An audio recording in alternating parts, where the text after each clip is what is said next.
بسم اللہ الرحمن الرحیم، السلام علیکم، میں ہوں سبی کاظمی اور ناظرین آج کی کچھ اہم خبریں آپ کی خدمت میں رکھتا ہوں۔ سب سے پہلی خبر جو ہے کہ دیکھیں کہ کس طرح دنیا کا ورلڈ آرڈر کرکٹ کی دنیا میں سیاست کو استعمال کر کے پاکستان کو کھیل سے دور کیا جا رہا ہے۔ دوسری خبر، افغانستان میں تازہ ترین صورتحال کہاں پر ہے، کون سا ملک اپنے جہاز دے رہا ہے اور اقوام متحدہ کے دفتر پر حملے کی کیا صورتحال ہے۔ تیسری خبر، 14 سال کے بعد محترمہ بے نظیر بھٹو کے قاتل بے نقاب اور کس کا نام آیا، ڈائریکٹر CIA نے یہ دھماکہ خیز انکشافات کیے، اس پر بات کرتے ہیں یہ مسئلہ ہے کہ سب سے پہلے ناظرین کرکٹ کے حوالے سے بات کرتے ہیں کیونکہ اس میں سیاست انوالو ہوئی ہے، جس کی ہم ہمیشہ سے بات کرتے رہے کہ ہرشل گبز جو ساؤتھ افریقن کرکٹ پلیئر ہے، اس نے ایک بیان سے سارا چٹا کھٹا کھول دیا۔ اس نے بتا دیا کس طرح اسے چناروں کی سرزمین پر ہونے والی لیگ کرکٹ سے جو کہ 6 اگست سے شروع ہو رہی ہے اور پاکستان کے کرکٹ بورڈ کے زیر اہتمام تھا، پہلے اسے کھیلنے سے منع کیا گیا اور پھر اس کو دوسرے لیول پر لے جایا گیا، انفرادی طور پر پہلے کیا، پھر ہندوستان نے تمام وہ ممالک جہاں پر یہ ریٹائرڈ پلیئر جہاں سے موجود ہیں، جس کشمیر لیگ میں آنا چاہ رہے ہیں، آپ کو پتہ ہے اس لیگ کی تھوڑی سی اگر ہسٹری آپ دیکھیں تو انہیں منع کیا، ان کے ممالک کو، ان کے جو جہاں سے یہ تعلق ہے، کہا گیا کہ ان کو مت بھیجیں آپ، ورنہ ہم نے ان سے کرکٹ کے دروازے اور کمرشل بند کرنے ہیں، اور پریشر ان کو ڈیولپ کیا ویسٹ انڈیز پہ جیسے ساؤتھ افریقہ اس طرح۔ تو پاکستان کی سپر لیگ وہ کہتے ہیں آپ بے شک کھیلیں لیکن یہ آپ کو نہیں ہم نے کھیلنے دینی، یہ کشمیر لیگ، یہ بڑا اہم معاملہ ہے۔ اب دیکھیں چناروں کی سرزمین کی لیگ سے پاکستان دنیا کو بڑا اہم پیغام دینا چاہتا تھا کہ یہ مسئلہ ذرا اس کو ڈپلومیٹکلی کرکٹ کے حساب سے سمجھایا جائے۔ دفتر خارجہ بھی اس میں انوالو ہوا، انہوں نے بھی اس پر مذمتی بیان جاری کیا۔ اب دیکھیں اس لیگ کے بارے میں اگر آپ کو تھوڑا سا بتاؤں تو یہ فرینچائز ٹیموں پر مشتمل ہے، جس میں کاروباری لوگ ہیں، بزنس مین جو کمیونٹی کے لوگ ہیں، بڑے لوگ، انہوں نے پاکستان کرکٹ بورڈ سے اس کی منظوری لی مشروط طور پر کہ 6 ہم غیر ملکی کھلاڑی اس میں شامل کریں گے، وہ کھلاڑی جو ریٹائر ہو چکے ہیں، مطلب جو ابھی موجودہ سینٹرل کانٹریکٹ کا دنیا میں حصہ نہیں ہے، مونٹی پنیسر ہے، جیسے میٹ پرائر ہے، فل مٹارڈ ہیں، اس میں ٹینو بلیسٹ ہیں، دلشان تلک رتنے ہیں، اور اس کے ساتھ ہرشل گبز ہے، نام میرپور، مظفر آباد، باغ، کوٹلی، راولا کوٹ، اور ایک اوورسیز انہوں نے کہا ٹیم ہم بنائیں گے جو کشمیری دنیا بھر میں موجود ہیں، وہ اس میں شامل ہوں گے۔ اب اس ٹورنامنٹ میں صرف ابھی پہلے مرحلے میں ریٹائر کھلاڑیوں کو اس لیے لیا جا رہا تھا تاکہ سینٹرل کانٹریکٹ والا حصہ نہ بنے گا، کوئی آپ کی آپس میں کنفلکٹ نہ ہو۔ شاہد آفریدی آپ کو پتہ ہے ایک بڑا نام، ان کے بیانات بھی BCCI پر انہوں نے کھل کر تنقید کی کہ انہوں نے کھیل اور سیاست کو اکٹھا کر دیا۔ راشد لطیف نے سب سے پہلے اس پر شکایت کی تھی کہ کھلاڑیوں کو روکا جا رہا ہے، اور اب ہرشل گبز کے اس بیان پر جس میں انہوں نے کہا کہ BCCI نے پہلے ان پر پریشر ڈالا کہ اجازت، اور پھر اس کے بعد ان کے ملک پر پریشر ڈالا کہ ان کو اجازت نہ دیں، یہ چیز آپ کو ثابت کرتی ہے کہاں کہاں آپ کو انفرادی طور پر اور اجتماعی طور پر یہ 3 بگ ڈبلیوز یا بگ ورلڈ آرڈر کسی بھی چیز میں کس طرح گیم چلاتا ہے۔ سوشل میڈیا پر معاملہ چلا، ٹویٹر پر ٹرینڈ شروع ہو گئے، پاکستان ہندوستان کے درمیان آپ کو پتا ہے بحث و مباحثہ بڑھ گیا، کسی نے کہا کہ جی یہ کشمیر کے حوالے سے پریمیئر لیگ کے نام سے ٹرینڈ بنا، کسی کا BCCI کا بنا، کسی کا یہ ہرشل گبز کے نام سے بنا۔ اب دیکھنا یہ انٹرنیشنل کرکٹ کاؤنسل جو کہ ایک ادارہ بظاہر دنیا کا کرکٹ، یہ ان کا رول اقوام متحدہ والا ہے، یہ کس طرح ان 3 بگ ڈبلیو کا جو پریشر یہ دنیا کے دوسرے ممالک پر کھلاڑیوں پر استعمال کر رہے ہیں اور کھیل کو سیاست میں ڈال رہے ہیں، یہ کر سکیں گے کچھ کے نہیں، بڑا امتحان ہوگا ان کا۔ دوسری خبر پر بات کرتے ہیں افغانستان کے حوالے سے اہم اپڈیٹس۔ افغان اردو ان کی طرف سے خبر تھی جس کو بعد میں ایک اور ادارے نے، میں اس کا نام بتاتا ہوں، کہا کہ بھارت کے طیارے افغانستان میں فضائی مدد کر رہے ہیں، ہلمند میں جو دارالحکومت ہے لشکرگاہ میں، اور پھر اس کے بعد افغان اسپتال ہے وہاں پر، اور پھر افغانستان کی مکمل فورس، انہوں نے کہا، یہ المارا نیوز سروس دوسرا نام ہے، انہوں نے کہا کہ یہ دعویٰ کیا کہ اس بھارتی جہاز ان فضائی حملوں میں استعمال ہو رہے ہیں،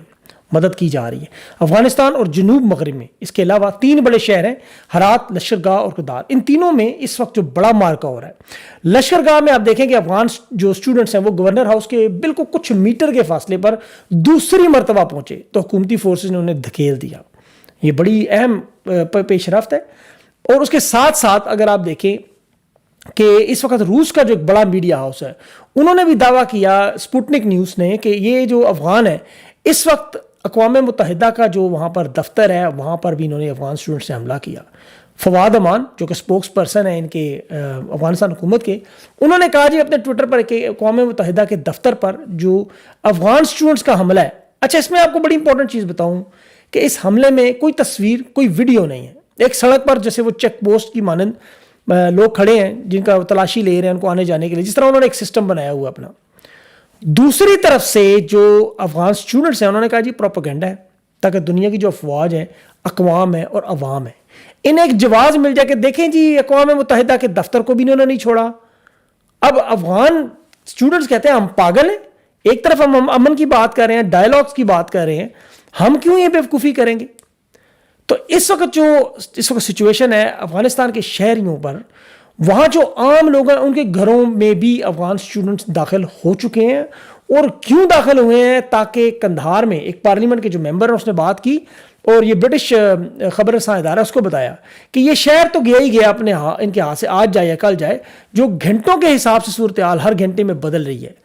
اور یہ شدید ترین 20 سال کے بعد ایک بڑی شدید ترین یہاں پر لڑائی شروع ہوئی ہے. اور یہ جو اس کو کیونکہ قندھار کو ایک افغانستان کا ایک بڑا اہم مرکز کے طور پر اسٹوڈنٹس دیکھتے ہیں، اور یہ عارضی دارالحکومت بھی یہاں پر بنانا چاہتے ہیں کہ اگر یہ شہر ان کے قبضے میں آئے تو پھر آٹومیٹیکلی 5-6 شہر ان کے قبضے میں آ جائیں گے. اور یہاں پر اب یہ لوگ کیونکہ شہری آبادی بہت زیادہ ہے اور حکومت یہاں پر بھاری ہتھیار استعمال نہیں کر سکتی، اسی لیے اسٹوڈنٹس گھروں میں گھس چکے ہیں. یہ بڑی اہم وجہ ہے. اور اس وقت جو حکومت کے ساتھ جو ان کے مقامی کمانڈر ہیں، وہ میں نے جو پچھلے پروگرام میں بھی اسماعیل خان اس کا ذکر کیا، کافی عمر رسیدہ شخص ہے، بہت پرانا، مطلب روس کے معاملے سے لڑا ہے، لیکن افغان اسٹوڈنٹس کا سخت دشمن ہے. حکومت کی بھرپور مدد کر رہا ہے اس وقت. اور یہ ہرات شہر ہے،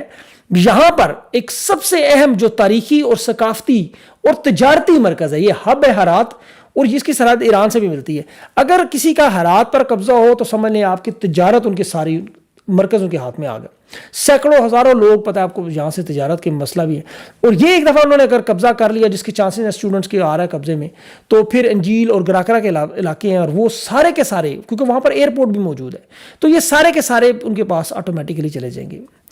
افغانستان میں ابھی یہ دیکھیں، آپ کو یاد ہوگا کہ معاملہ جو ہے دن بدن خراب ہوتا جا رہا ہے. برطانوی فوج کے جو سابق جنرل ڈیوڈ رچرڈ ہے، اس نے بھی کہا تھا کہ جو ہی ہم لوگ نکلیں گے بین الاقوامی فوج، تو اس کے بعد جو کنٹرول ہوگا وہ ڈیفینیٹلی افغان اسٹوڈنٹس کے پاس جائے گا.